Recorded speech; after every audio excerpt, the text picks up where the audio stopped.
एक लीला आती है कि एक बार ठाकुर जी से रूठ गई किशोरी जी। ठाकुर जी बोले आप रूठ क्यों गई? बोले ये नीली नीली मणि आप जो पहन करके आए हो, इसमें एक गोपी का चित्र दिखाई दे रहा है मुझको। ये कौन है?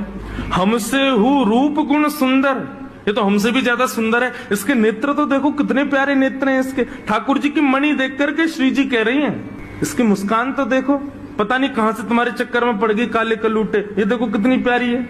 कौन है ये? इसके बारे में मुझे बताओ। मान करके रूठ करके बैठ गई। इतने में ललिता जी आई, किशोरी जी की सखी। ठाकुर जी से बोली, कहा भयो आज श्री जी नाराज क्यों हैं? ठाकुर जी मुस्कुरा के बोले हम एक मणि पहन करके आए हैं। उस मणि में राधा रानी को अपना ही प्रतिबिंब दिख रहा है, और अपनी प्रतिबिंब को देख के करें जे कौन है? ये हमसे भी ज्यादा सुंदर है, ये इतनी हंस क्यों रही है, इसकी आंख इतनी सुंदर क्यों है, ये तुम्हारे चक्कर में कहां से पड़ गई? इस बात से मान करके बैठी। इतनी बोली है राधा रानी।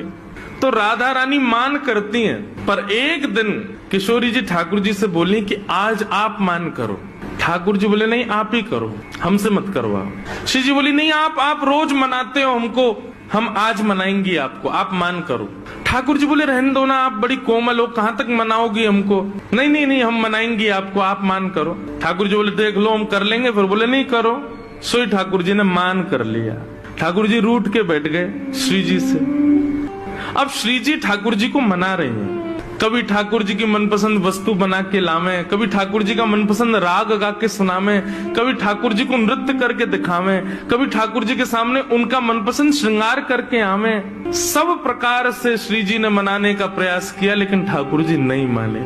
और मान लीला का ये नियम है कि सूर्यास्त तक मना सको तो मना लो, सूर्यास्त के बाद मान खत्म हो जाएगा। यदि मान में मना लिया तो मनाने वाला जीत जाएगा, और यदि मान सूर्यास्त तक नहीं मना पाए तो इसने मान किया वो जीत जाएगा।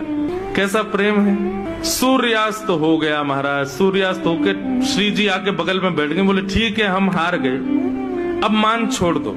लेकिन ठाकुर जी बिना कुछ बोले मान में ही चले गए। श्री जी बोली ये नियम नहीं है, सूर्यास्त के बाद मान खत्म करना होता है, आप तो मान में ही जा रहे हो। ठाकुर जी कुछ नहीं बोले, चले गए नंद भवन। श्री जी को रात भर नींद नहीं आई। बोले कि ऐसा कैसा मान किया कि रात में बात भी नहीं करके गए। दूसरे दिन फिर ठाकुर जी गौचारण के लिए आए। श्री जी आई, ठाकुर जी अब भी मान में ही बैठे थे। श्री जी बोली देखो ये बहुत ज्यादा हो रहा है, आप कल से मान करके बैठो, रात में बात भी नहीं करके गए और अभी भी मान कर रहे हो। फिर श्री जी मनाने लगी, ठाकुर जी फिर नहीं माने, और रात में फिर बिना बात किए चले गए। 2 दिन हो गए, अब तो श्री जी से सहन नहीं हुआ। इतनी व्याकुल हो गई श्री जी। कल तीसरा दिन है, कल अंतिम प्रयास करूंगी, यदि नहीं माने तो मैं यमुना जी में जल समाधि ले लूंगी।